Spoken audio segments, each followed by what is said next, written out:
At yun na nga guys, no, nandito na tayo sa I think Candaba, Pampanga pa. Hindi ko napansin, naka 20,000 na tayo.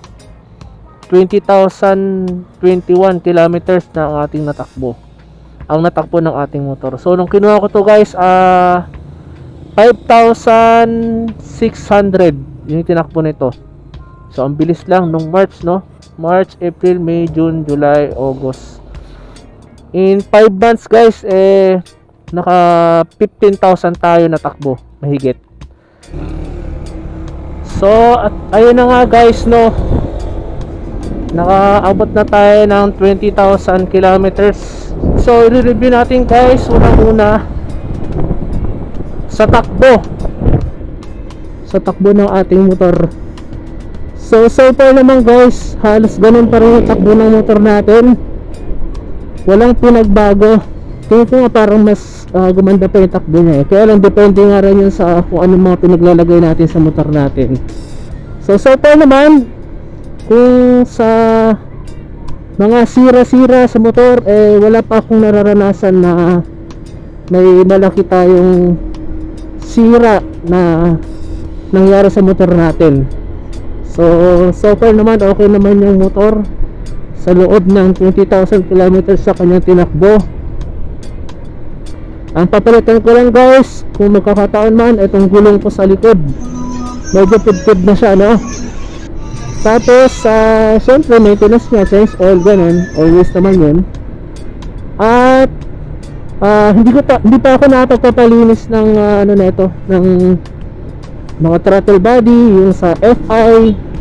Hindi ko alam guys, no, kung sabihan niyo ko guys kung ano bang magandang gagawin, kung ilang kilometro ba dapat ang range bago magpalinis ng throttle body, ng mga FI, gano'n. Kasi wala akong idea So sa mga nakakaalam dyan guys, no, kung ilang kilometro ba dapat simula nung mabili natin bago magpalinis ng mga gano'n. Tapos spark plug nito guys, the same pa rin, yung stock pa rin yung nakalagay na spark plug. So far naman, hindi ko talaga alam kung ilang kilometro pero try din natin ipacheck, no, kung pwede na ba siyang palitan o pwede na ba siyang linisan. Yun. Tapos sa panggilid naman natin guys, ilang beses na tayo nagpalit ng bola. Yung stock na bola nito, nagkaroon na siya ng kanto. So nagpalit tayo ng replacement, pero stock pa rin yung grams niya, 19 grams pa din. So yun pa lang yung napapalitan natin dito guys, no? Ay di pala, 3 times na pala, 2 times na pala ako nagpalit ng bola. So nung nakaraan, nagpalit na rin tayo ng bola. 17 yung nilagay natin.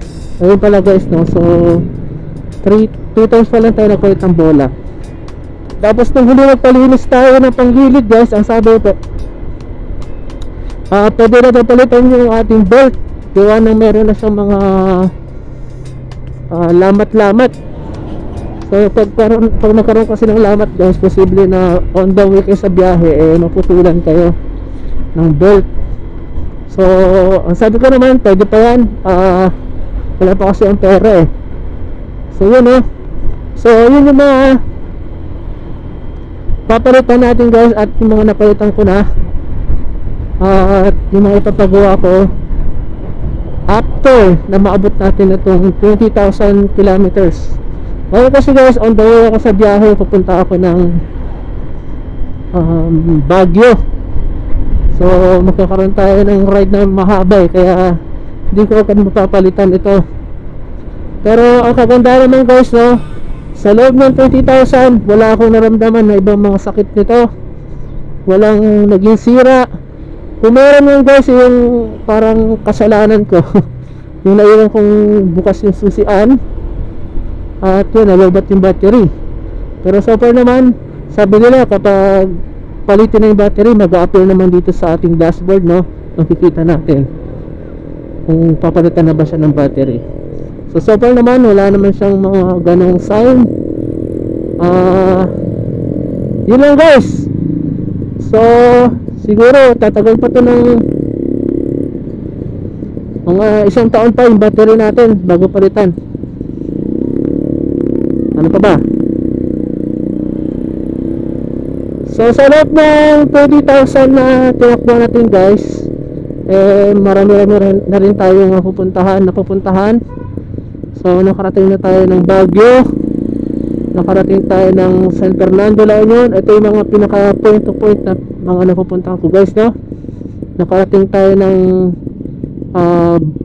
Palatagan, Batangas. Saan pa ba? Sa Lemery, Batangas.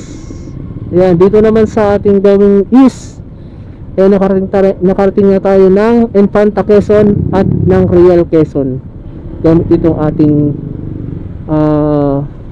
Honda PCX. Kung mapapansin nyo guys, mabilis talaga itong pag-consume natin ng kilometro dahil nga ginagawa natin pang araw-araw na panghanap buhay itong ating motor. At yung mga pinupunta ko guys sa araw-araw, and umaabot ng 100 kilometro balikan o mahigit pa. Kasi kung babiyahe ka nga naman ng, kasi pinakaturo ko guys, nagturo kasi ako ng music, no, musical instrument. So nag home service ako, at ang mga estudyante ko from Bulacan nandun banda sa Pasig, sa Rizal, dito banda sa Quezon City. Yun, umiikot lang ako niyan guys maghapon, oh.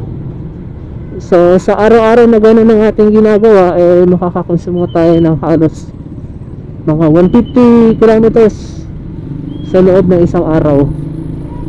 Kaya naman nabilis natin nakakuha ito 20,000. Pero nga, mag-update na lang ako sa inyo kung meron mga papalitan, kung meron mga sira. Pero so far guys, ang pinaka malaking papalitan dito, kung baga yung mapapagastos tayo ng sobra, is itong ating gulong. Nasa mahigit 2,000 ang gulong nitong ating PCX. Binibilas na kasi guys, kaya naman mahirap ng magbaka sakali. Kasi mamaya matsambahan tayo ng semplang, mas marami tayong magagastos. Kaya naman habang maaga pa at pwede pa, palitan na agad natin itong ating gulong. Siguro pag uwi ko guys galing ang Baguio, yan, pagpapalit na tayo ng gulong. Kung hindi man mabutas pero kung mabutas along the way, yun, no choice tayo kung hindi mapalitan na talaga itong ating gulong.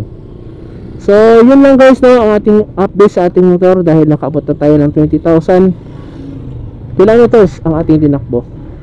So guys, maraming salamat sa pagsubaybay nyo sa aking channel, at sana ay patuloy pa kayo sumama sa aking mga ride.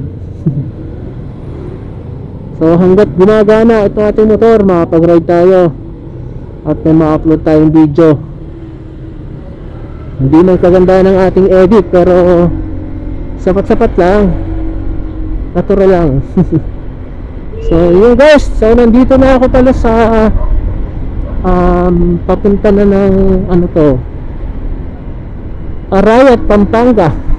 Okay, so ilang oras pang ating gugugulin para tayo makarating sa Baguio. Pero bago tayo mag-Baguio, dadayin muna tayo ng La Union at doon muna tayo magpapahinga, at kinabukasan saka tayo tutuloy, saka tayo aakit ng Baguio guys. So yan na nga yung update natin sa ating motor, no? Maraming salamat sa panonood nyo.